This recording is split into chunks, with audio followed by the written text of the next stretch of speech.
vastly different place. To experience this won't hurt you, and there is nothing to fear.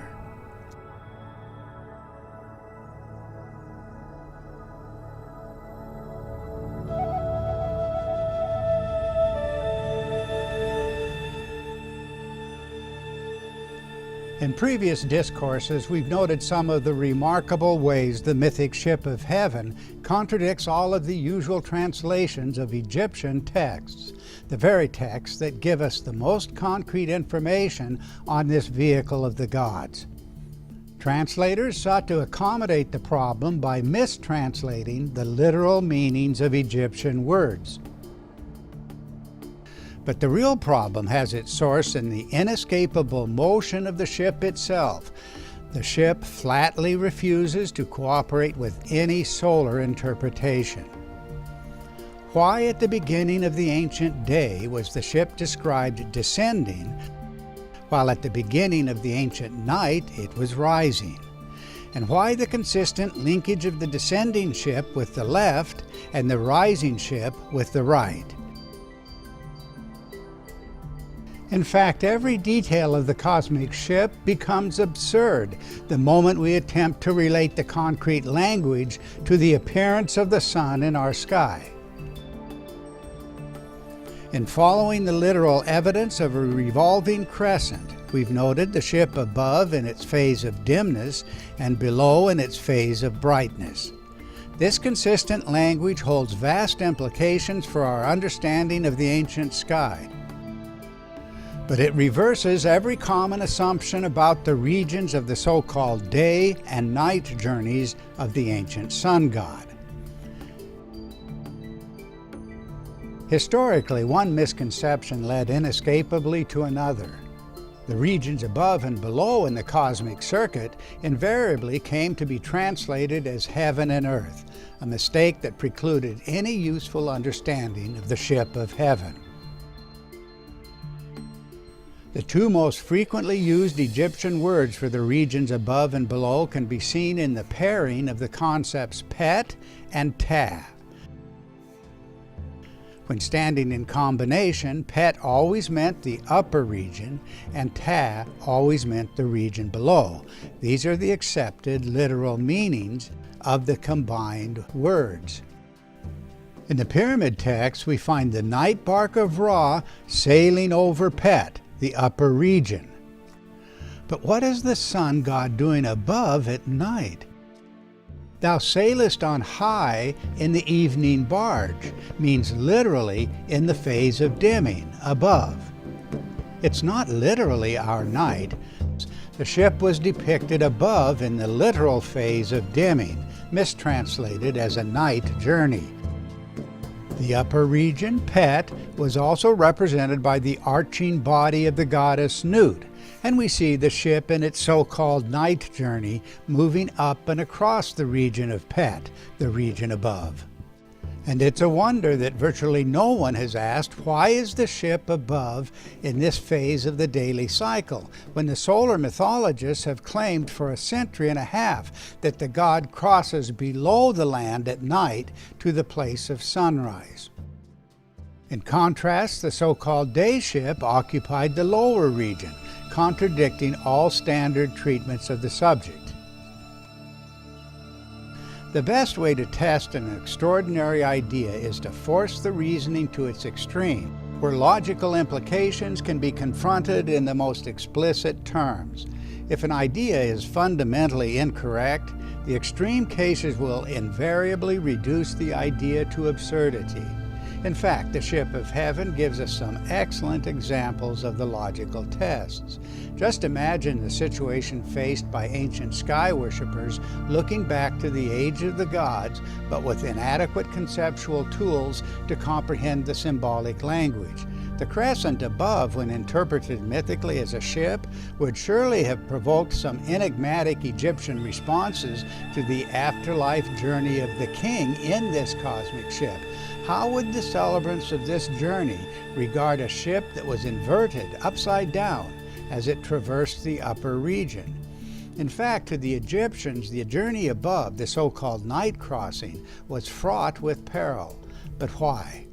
There's an irony in the way the Egyptian priests sought to protect the king upon his death from things clearly remembered about this envisioned voyage with Ra across the upper region.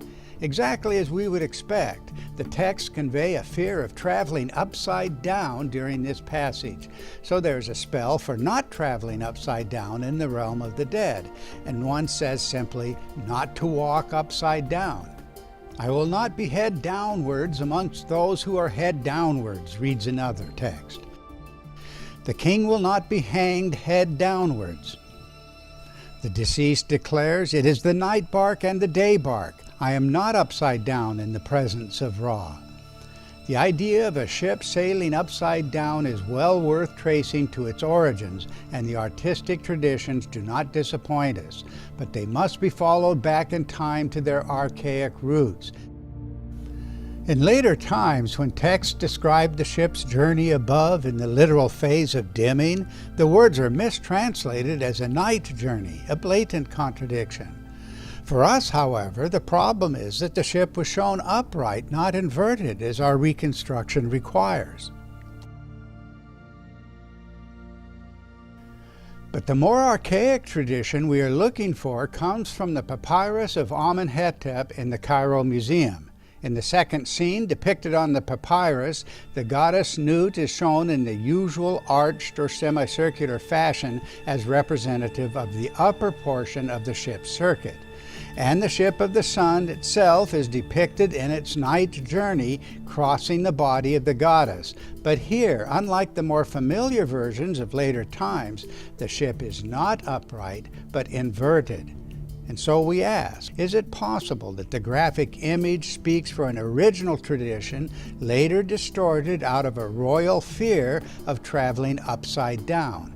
The answer comes from hieroglyphic evidence that preceded by many centuries the more familiar artistic portrayals of the night journey. In spell 211 of the coffin text, this voyage, literally the phase of dimming, is described in the instruction to the newly deceased king. He is to learn the path of the right, Amentet, the ascending path, then to ferry across the upper region when the divine land is turned upside down. The position of the ship at this moment is presented in the hieroglyphic text. Not just the land of the gods, but the ship itself is upside down.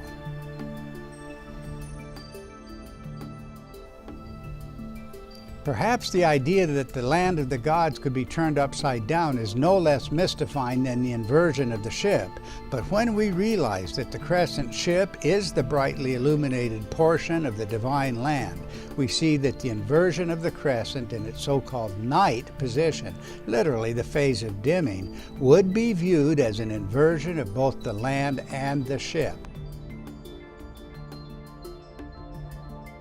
In our reconstruction of this ancient imagery, we've suggested that the ship revolved above and around a visible axial column remembered as the World Mountain, known globally under many names and mythic interpretations.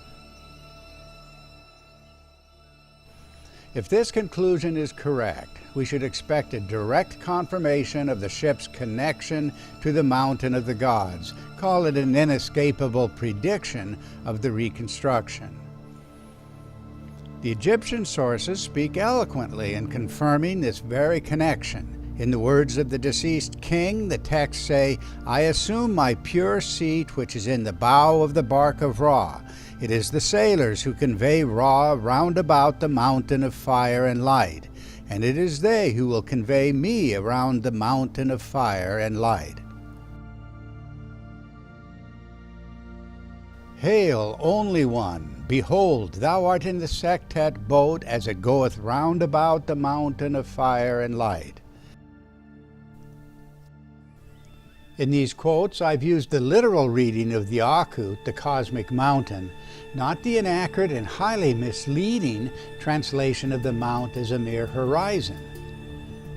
That allows us to see the underlying symbolism in its integrity.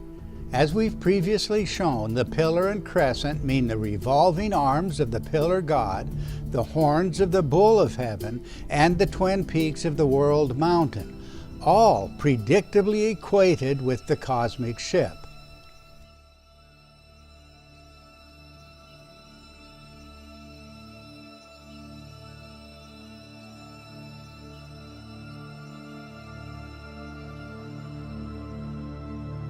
So once more, we're brought back to our earlier admonition: do not believe in coincidences. The ability of a concrete reconstruction to predict explicit details when the details are simply absurd under common suppositions is not to be taken lightly. In fact, the contrasting phases of the ship of heaven in its daily journey will give us an ideal introduction to an even broader mythic theme: the cosmic twins, as figures of the revolving crescent in its archaic daily cycle. That will be the subject of our next discourse.